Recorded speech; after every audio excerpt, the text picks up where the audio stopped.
And welcome back in to another brand new episode of Tribal Council Chat, the flagship show of the Reality Realm Network. As always, we are your hosts. My name is Bruce Heller, And my name's Brett Parnell. and let's dive in. So, episode 9 of Survivor 47. What are your kind of overall thoughts? Um, Overall thoughts. This was a really fun episode. It was probably the first time this season for sure that we really had no idea what was going to happen. And I loved how that made this get in. I know it's a controversial opinion in the community, but I loved how that made it get into a live tribal and really the decisions were made seconds before the votes were cast. But also, all that live tribal, all that chaos, just for the original plan to still happen. Yeah, What the heck? What was the point of all that? You did the thing you went in there thinking you were going to do. yeah, it can happen, but you never have an idea of what's gonna be the best result until you decide to make that decision. So, Yeah. what are your thoughts, Bruce? Good episode. The live tribal's interesting. When it first started happening, I liked it because it was interesting, it was new, it was shocking. And by the time Winners at War rolled around, they were doing it like every episode. Now I was kind of over it. Fair. And we haven't done it near as much in the new era, so I'm back to like thinking it's cool and interesting. I'm not fatigued by it anymore, but it's the result of this episode made me sad, but going into tribal not having any idea who was going was cool. Yeah, exactly. That was basically where I was coming from. I hate the result though. Yeah, he was on your team, right? Yeah. I I, remember that it came down to the final two with you getting the second last pick, and you took Saul and left me with Gabe, who now looks to be in a great spot to go yeah. deep. Like Kevin told me, you never know what you can get with the last pick when he got Ben. Yeah. And the fact that he was on my team aside, I just loved Saul so much. Such a cool seemed like such a nice guy, very smart player. Reminds me a lot of Yule. So sad to see him go, but who is your player of the week? Um, Player of the week. I'm gonna give it to Gabe this week. And we have the same one twice in a row. Because, yes, this was kind of Genevieve's plan that she's claiming is hers was to take Saul out. But he's who went out and like got the votes and spread the Yep, word about this plan. And he's who kind of did the legwork of it. exactly. That was my thoughts. He did the legwork of the plan for her. He won immunity, and he just seems to have relationships in every corner of this game. Yeah, it's impressive.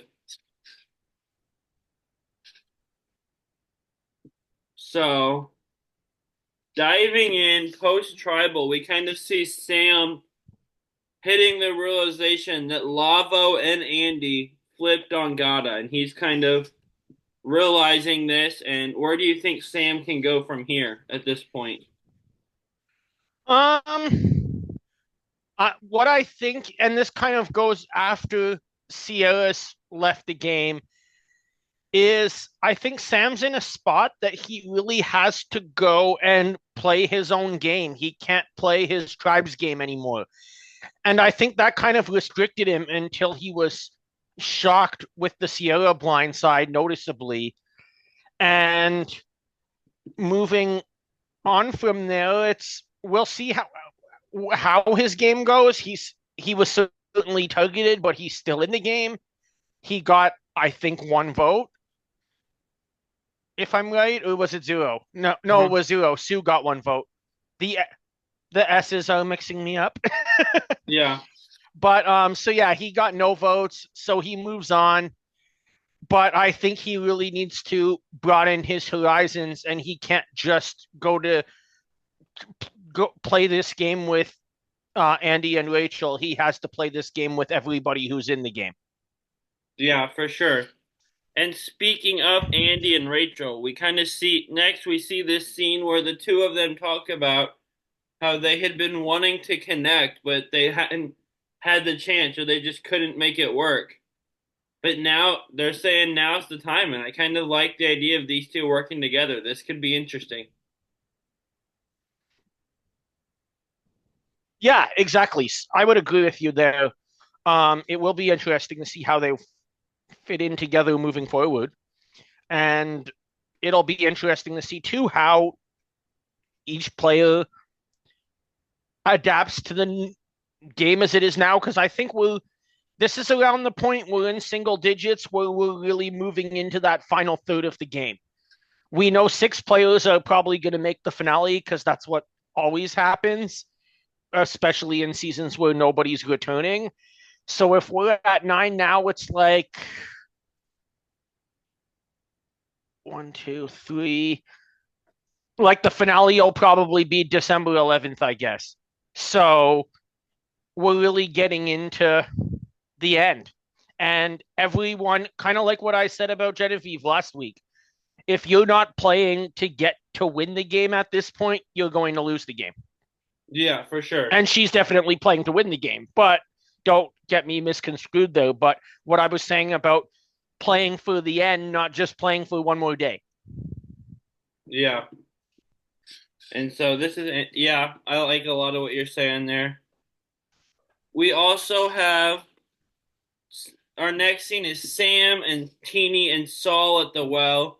And Teeny is explaining to Sam that people wanted to split him and Sierra up, but hopes they can still work together.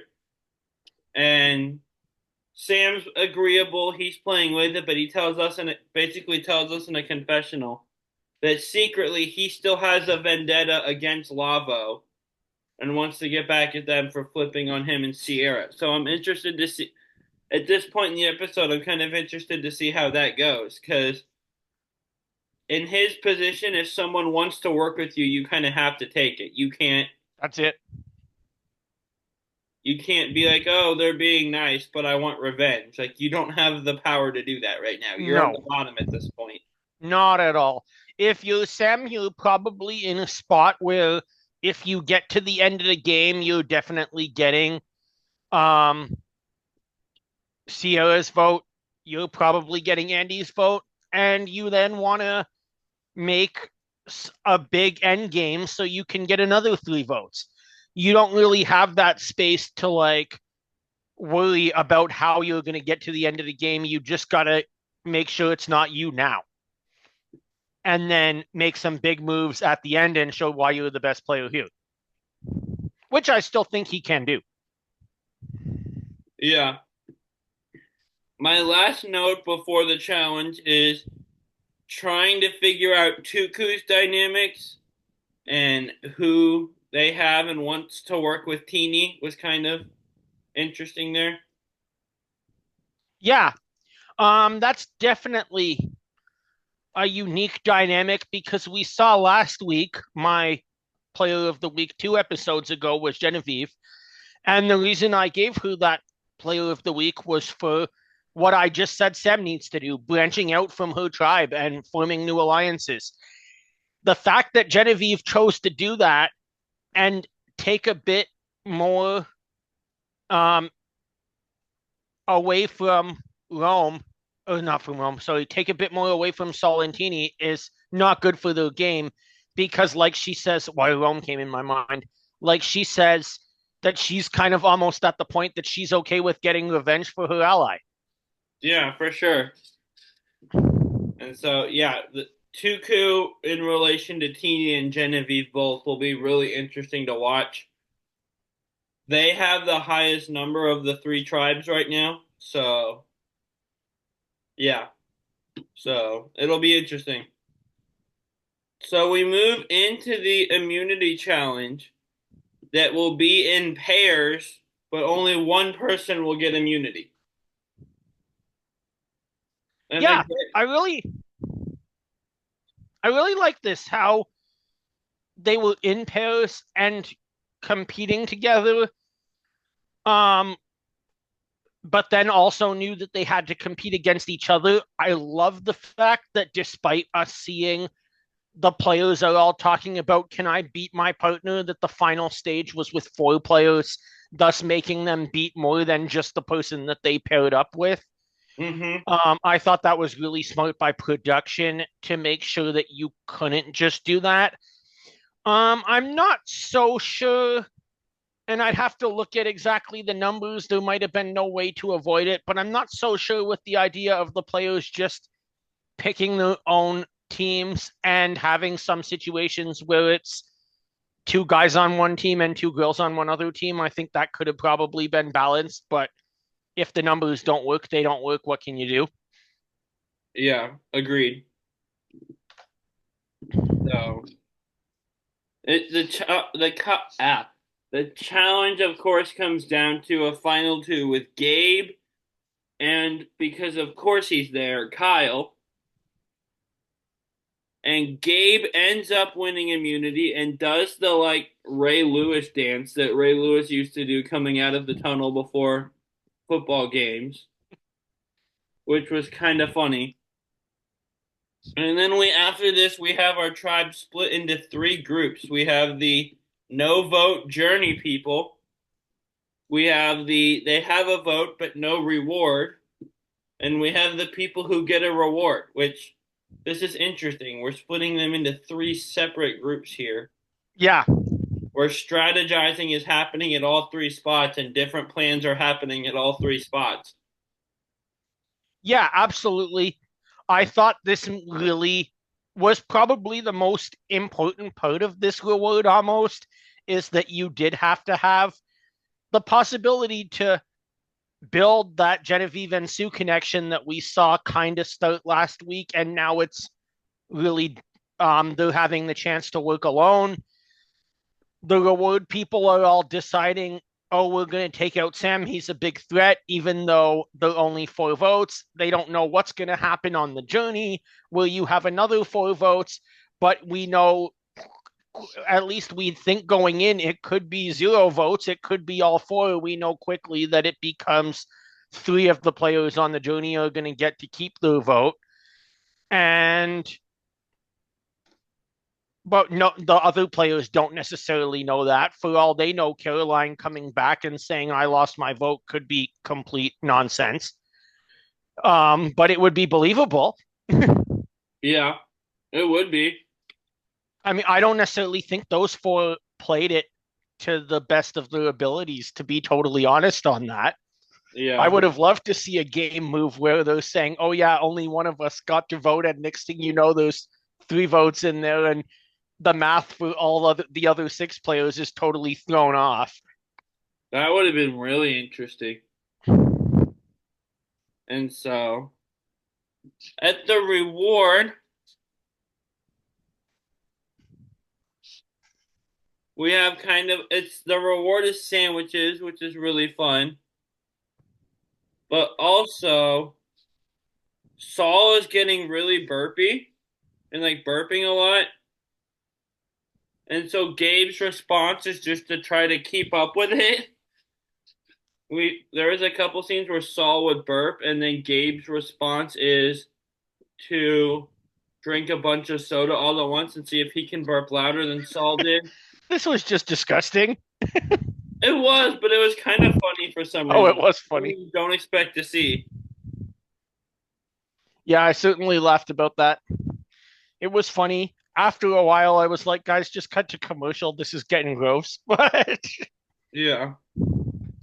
So then we kind of get to this Sue and Genevieve scene you were talking about where Sue wants to take Saul out because Saul wanted to go after Gabe. And Gabe's her ally. And I wrote down, I don't like this because I like Saul. yeah, And then Genevieve says she's been wanting to take Saul out since he went after her ally Rome earlier in the game, which yep. I thought she had cut ties with him. I don't know, like, why we're still holding on to this. But the two of them kind of I'm start gonna the let me plan. just stop you there because I want to say why I think we're holding on to this, and I might be biased with the person who has had the first overall pick in our draft. But I think that we're seeing Genevieve let that go when it's most advantageous to her to let it go and hold on to it when it's most advantageous to her to hold on to it. True.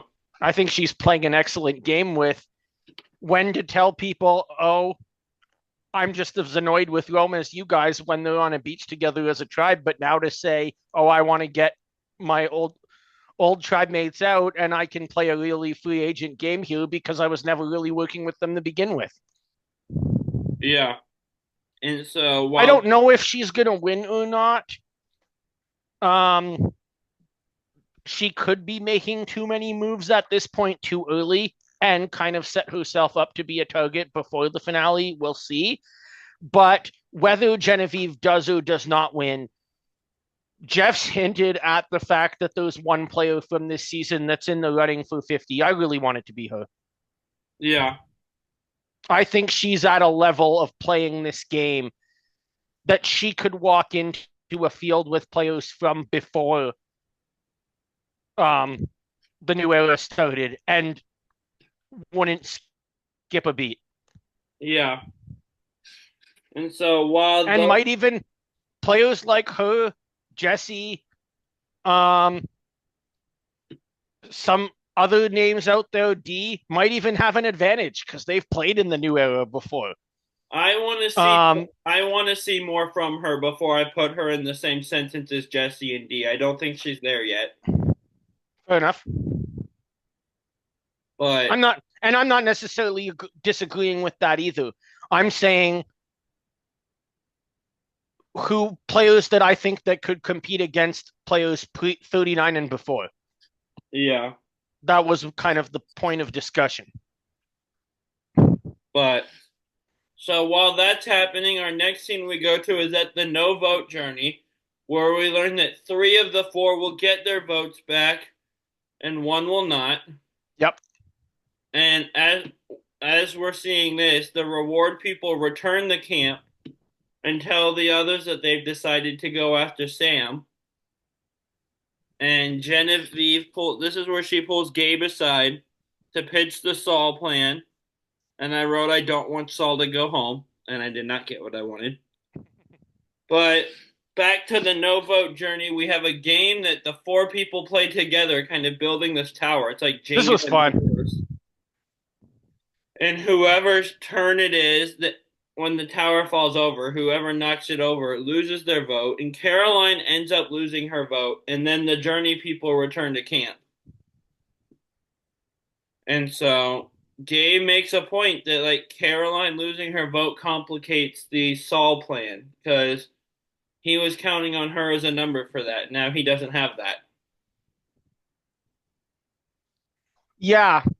Um, which I think this is exactly where we kind of see the origins of the live tribal in this episode. And the fact that Caroline isn't voting really sets off the idea of not knowing if this plan is going to work and really anything could happen.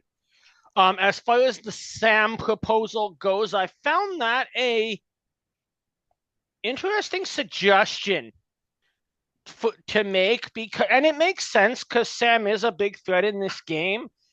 But I also, especially considering what I talked about before, would be uneasy of believing that, seeing that Kyle was one of the reward people, and then you have them coming back and saying Sam is too big of a threat.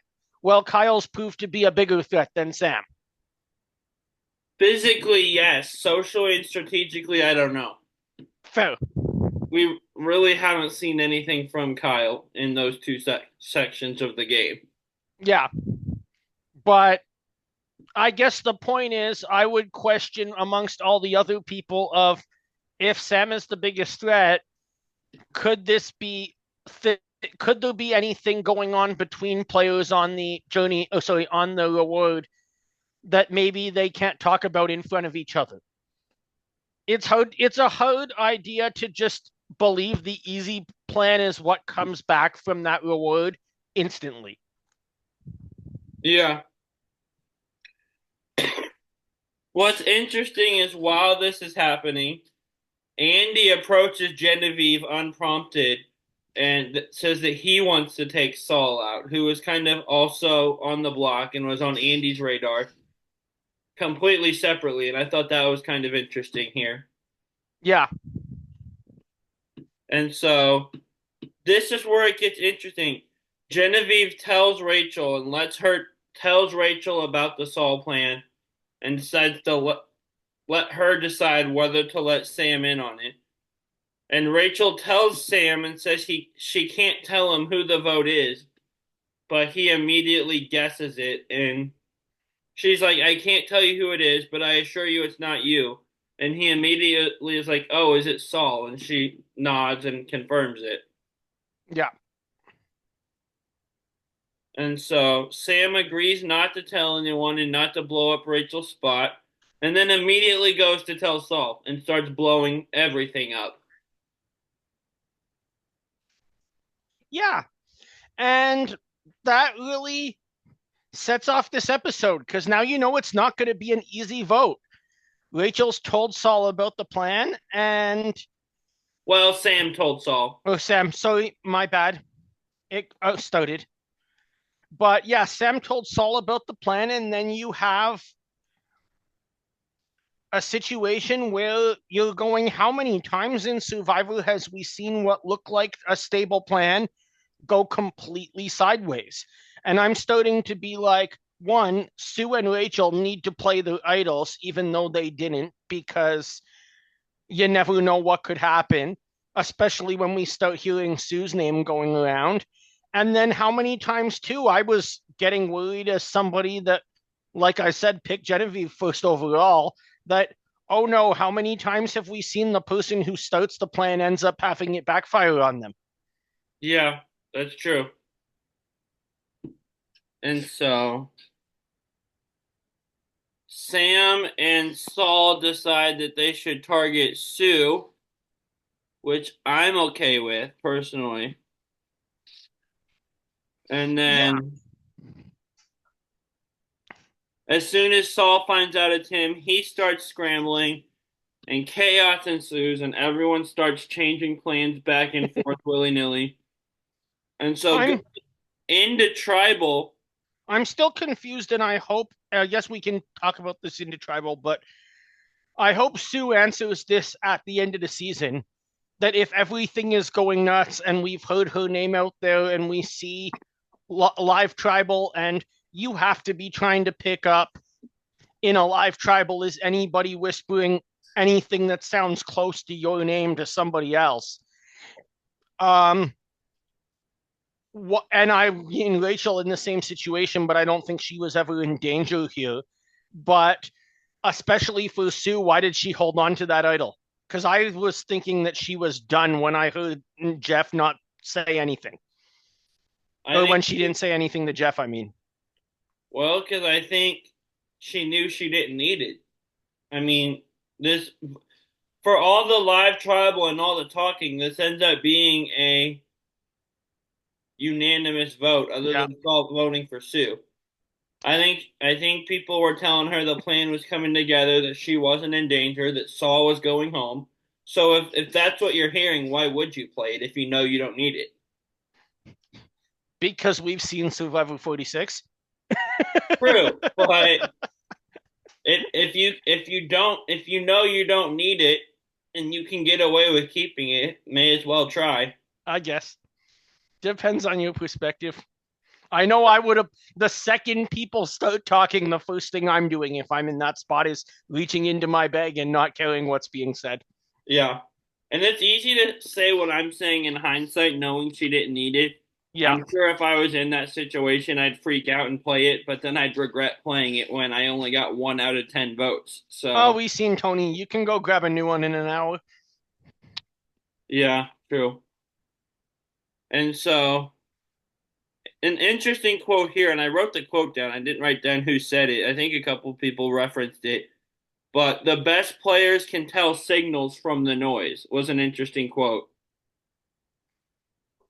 Yeah, that is interesting. And then my Which I last, mean is makes a lot of sense because I guess that's kind of what you're saying when I was talking about Sue's idol. But it plays itself out in this situation too. Yeah. My last note before the result, because I had a couple I'm sad notes after the result, was in all caps I wrote this. Kyle said the game is afoot. We have a Tarzan reference. Yes, that was Because great. amongst like the survivor community, the phrase "the game is afoot" makes people think of Tarzan from One World, who said it a numerous amount of times at any And tribe he went you to. have to know, therefore, that Kyle is a big Survivor fan Yeah, and not one of these new era people that want to be on TV if he remembers Tarzan of all things in One World.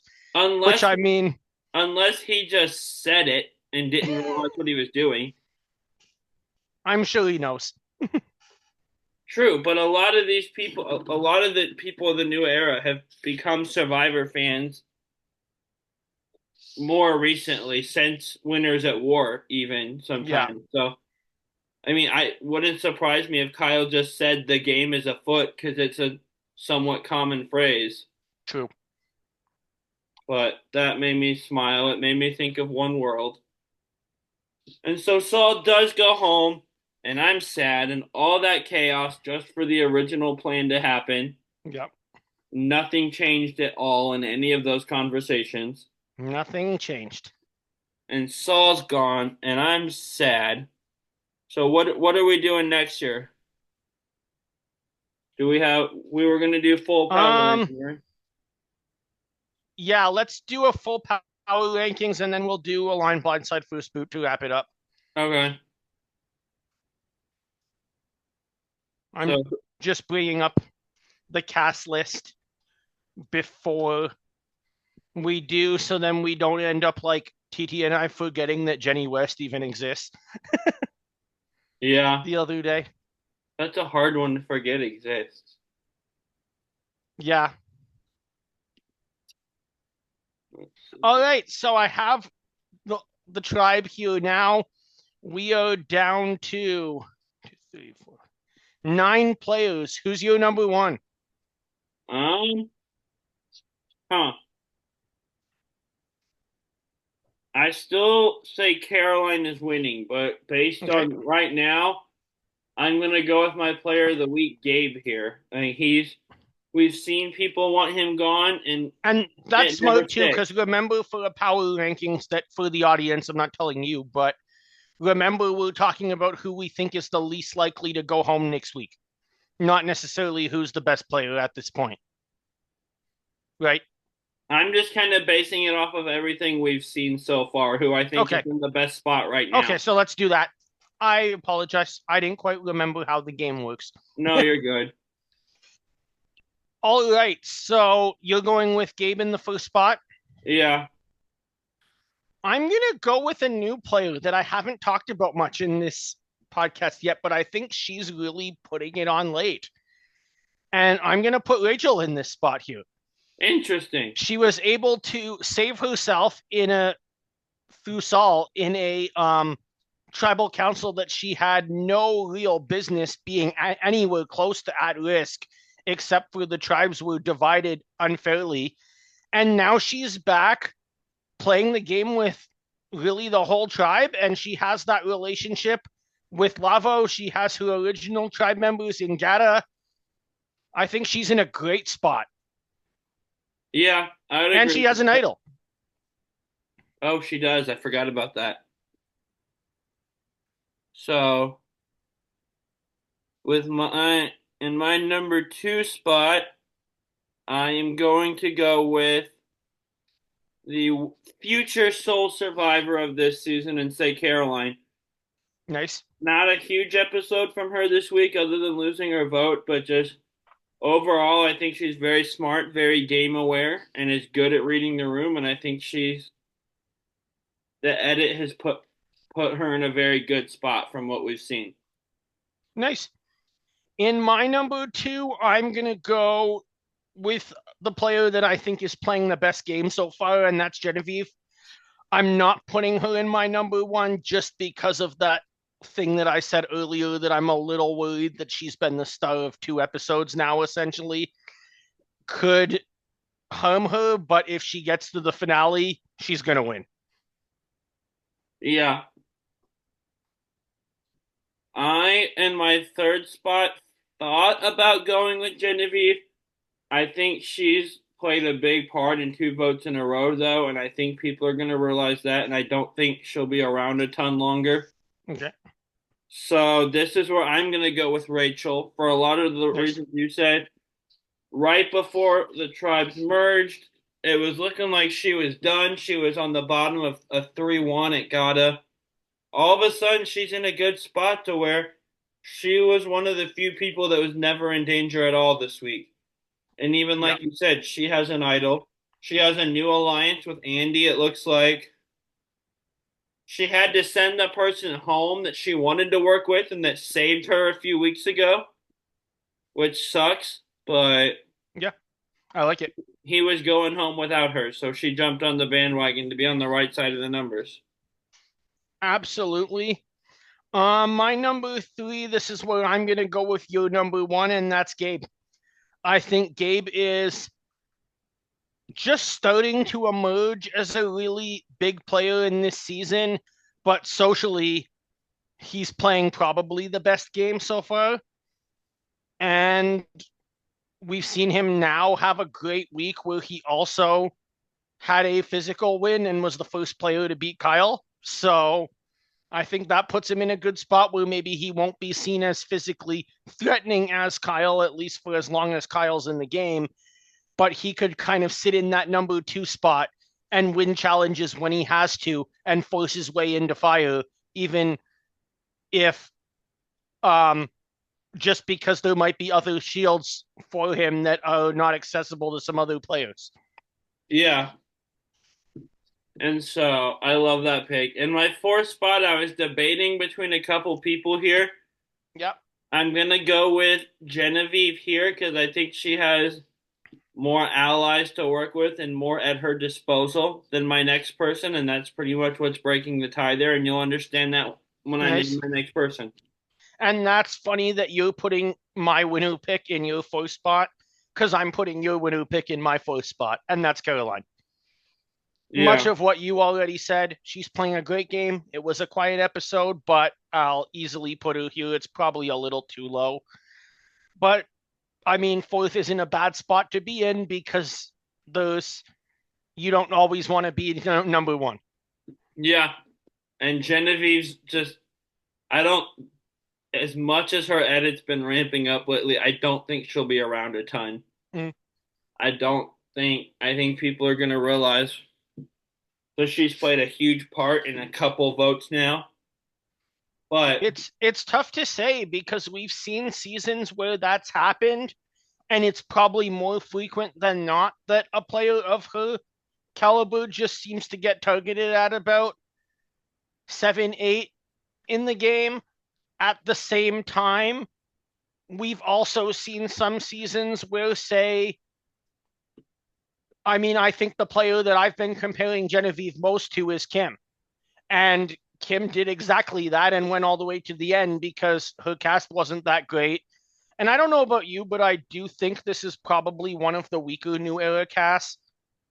yeah, I do. I think comparing Genevieve to Kim is premature, to be honest with you. Like, So I get where you're. I would make the comparison with D because we've seen the whole season and just complete dominance. But by this point in the season, like with 24, with 45, we were saying, yeah, this person, Kim D, is playing circles around everyone at this point. It's not close right now. I just don't feel that way about Genevieve. I think it's a well, lot closer than it was with 45 or 24. well, this is a great point to throw out an idea that I had to the audience just to let them know of something we're going to do. Is if you guys remember our cast analysis right back from the beginning of the season, um, where we focus a lot on the question of people saying who they think they're going to play like. I had the idea of when we release our fantasy draft results and bring Kevin back on, we're going to also go through the cast, 18th being John, through first being whoever won, Caroline. and then from there we will see who actually played or who we believe each castaway actually played the most like from previous seasons. So I think that'll be a fun discussion. Yeah, that will be fun. My five, and I almost put Genevieve here instead, just because Yeah, I'm not quite as high on her as you are. But my five here is Teeny, and the reason I couldn't put her above Genevieve is simply because I don't. She's running out of people to work with. Saul was fair. her number one from the beginning, and now he's gone. And it seems like And anytime Teeny starts to get close to someone, they go. And I think Genevieve just has a few more people at her disposal right now. yeah, I agree, and that's why I haven't listed her yet here either. Um, but yeah, you make a lot of sense there. Me at five, I'm gonna put Sue. Yeah. Sue is, I think, has a decent number of allies in this game. I'd like to see her branch out a bit more. We've seen her do that this week, at least because she was forced to, but we'll see how she starts playing going into this final stage of the game. She also does still have her idol. So even though I would have played it if I were her, she took the risk. She won that reward. She now, if she wants to use it, has free passage to the final eight. If she doesn't need it, she could have it longer. Yeah, true. And so my six, I am going to go with Sue, like you said. She's playing really well. I think we started to see a bit of a target form on her this week. Yeah, I'm interested if this will just be a one because we really haven't seen her name come up at all until now. you're right. I'm curious if this will just be a one-off and she goes back to nobody knowing she's there when they're thinking of people to vote for, or if this target kind of sticks around a little bit. Yeah. Because the Um, show you and I like is the traders, and with the traders, once a target forms on you, once someone says your name, the suspicion is there and it basically never goes away. With you're right. Survivor, you can receive votes or be a target 1 week and then it never happens again. Yeah, absolutely.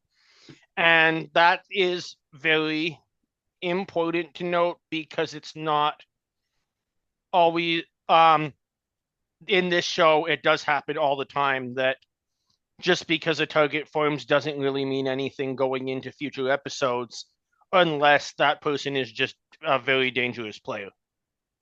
Yeah, for sure.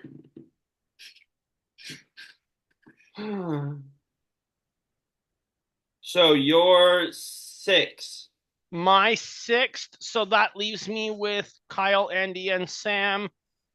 I'm gonna put Kyle here, a player I've been ranking at the bottom for most of the game. Um, I think all three of these players are in some trouble moving forward. I don't really see a path for them to win, unfortunately, because Sam is my winner pick. But in Kyle's case, he can still do what Mike did. And that might be enough in this season, especially if a couple names of players that are playing a big, like, strategic game don't get to the end. Yeah. While I think some are a lot more likely than others, I feel like there's at least a slim path to win for everyone left still. So that's interesting to me. What's interesting is we've kind of not had everyone ranked in the same spots, but we have the same three left. So he's Yeah, strong. Oh, are you there? Okay, sorry. Your I'm picture was I'm here. frozen. So Oh, just 2 seconds. Is that any better? yeah, Can you hear me? yeah. All right, great. We're good to finish. So I think everyone left still has a path to victory. Some are a lot narrower than others, but Yeah. I'm gonna go with Kyle here. He's a physical beast. That's pretty much all we've seen. We haven't seen a ton from him strategically or socially, but I don't think he has the obstacles in front of him that my bottom two have. Fair. So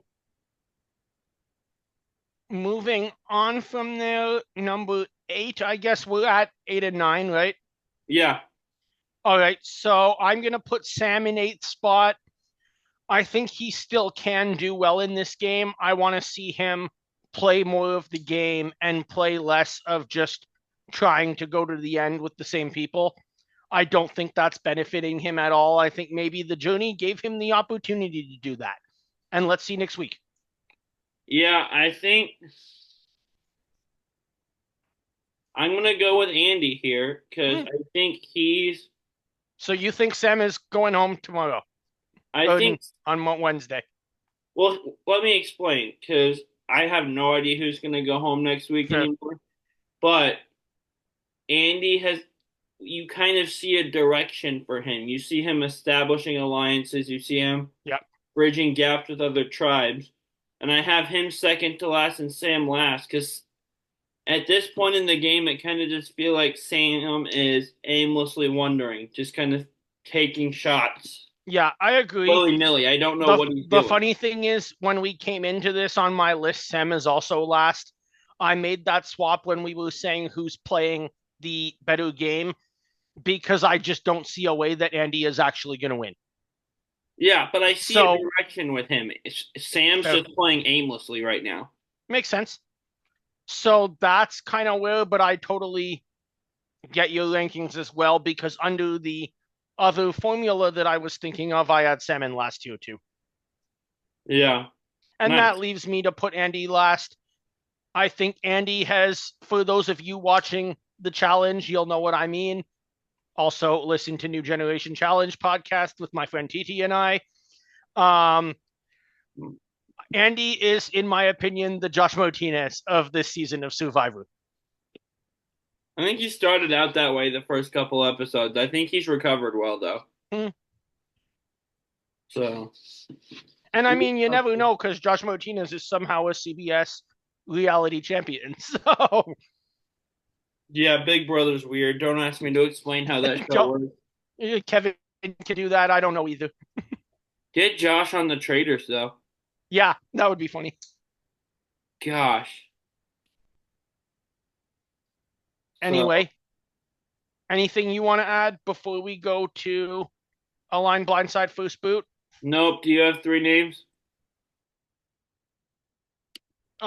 Let me just go ahead if you have three. I just need to confirm something. Okay, I am thinking. I had a couple ideas in my head and forgot to finalize that. So All let's right. see. I will go with an old school, a new school, and a new era player. So the way we divide those on this show, for those of you who don't know, is old school 1 through 20, new school 21 to 40, new era 41 to present. And what you've got is, sorry, I was thinking, you've got, let's say, Penner, who started on Cook Islands. You've got, No. hmm, okay, you've got, let me find the name real quick. You've got Penner from old school, you've got Jesse from new school, and yeah, new era. And from new school, you've got from our show, main appearance with us, David Sampson, because I want to Nice. throw a shout out to him. I am going to, with that, ally with Penner. I think he'd be great to work with. I think he really knows this game. You said Jesse was from New Era. Yeah, That's going to leave me to Blindside David. I would love to work with him as well. We didn't get to see enough of him, so Blindside is just a great spot when you don't have enough information. And Jesse's got to go first. I mean, he's one possibly the best new era player. yeah, that's my answer. Jesse's one of the best players of the new era, maybe even second best. He has to go. I would love to align with David. I think that'd be a blast. Based solely on his Survivor career and not when we talked to him or what I've heard him on his podcast or other shows, we didn't see enough of his game. So I'm going to go to the end with Penner, knowing that Penner has kind of ruffled some feathers across 3 seasons, and hope that he has ruffled the feathers of people on my jury. Yeah, that is makes a lot of sense. I am going to give you, so I know you know this, the audience doesn't know this. Um, the minute we finish leaving this podcast, I am going to go out my front door, head off to Toronto, and be at the Taylor Swift Eras Tour tomorrow night. So I am going to give you 3 names associated with this trip from different home states and home places. So representing Toronto, Ontario, I'm going to give you the name Omar Zahir. Representing the home of country music, Nashville, Tennessee, I'm going to give you the name Sam Phelan, hometown of Taylor Swift, where she started her career. And representing her current beachfront home in the great state of Rhode Island, I am going to give you the name Jamal Shipman. Interesting. I thought Pennsylvania was coming at some point because that's where like she grew up at. But it is, but I just used 3 Pennsylvania players for an elections theme last week, so I skipped that one. Fair enough. So Jamal, Sam, and Omer. Omer's Jamal, Sam, and first. Omar. I think he's a strategic mastermind. He seems like a likable guy. I just can't have that guy around at the end. Yeah. I love Jamal. The scene with Jamal and Jack on the beach after Jack referred to a buff as a do-rag. One of my favorite scenes from that entire season. Love that moment of just it was anger, the premiere episode of 41. I met Jamal in New York, and he was such a great guy to chat with. Yeah, love the scene with him and Jack and just someone wanting to teach and educate and someone wanting to learn on that topic. Yeah. So that was really cool. So it was, who was the third one? Omer, Jamal, and Sam, representing Nashville. I'm going to blindside Sam and align with Jamal. I would love to play with either of them, but I have to choose. So I'm going to agree with you on all 3 of those picks as well. Nice. This was a fun episode. It was. Okay. And with that being said, everyone grab your torches and head back to camp and check out the other Reality Realm shows and our store. Yeah, absolutely. Everyone.